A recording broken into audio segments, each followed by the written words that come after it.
one nation one election यहाँ 60 दिन भितर निर्वाचन प्रक्रिया समाप्ति हम तो लोक मिनिमम अन्य 4.5 वर्ष ऊर्ध कम कर 4 वर्ष 9 मास कम कर जिते सरपंच पोस्ट खाली जाए पीएसएल खाली जाए से यहाँ सब समय निर्वाचन चलता जेहेतु निर्वाचन कमिशन पोस्ट पदवी कि नथिले जॉइन कले सीधा प्रक्रिया कंप्लीट करके आरंभ कले एवं सब किसी निर्वाचन लोकल बॉडी मसे थिले भी 4 वर्ष 11 मास थिले मसे बाय इलेक्शन उपनिर्वाचन विगत दिन मान बहुत हो तेणु यहाँ गोटे रुटीन प्रक्रिया नूतन तो किसी लड़ा जा कौन अच्छी निर्वाचन जमी हुए आम लड़िया से साधारण निर्वाचन पर ट्रेन देखिए पंचायत प्रतिनिधि बीजेडी समाज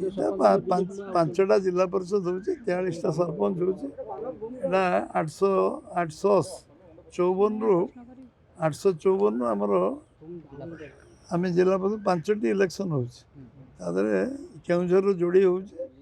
केन्द्रापड़ा जोड़ी हो संबलपुर गोटे हो 43 सरपंच किसी निर्दिष्ट जिलूर हो 40टा पीएस मेम्बर हो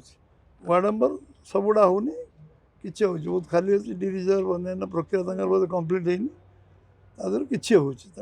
प्रक्रिया अनुसार हम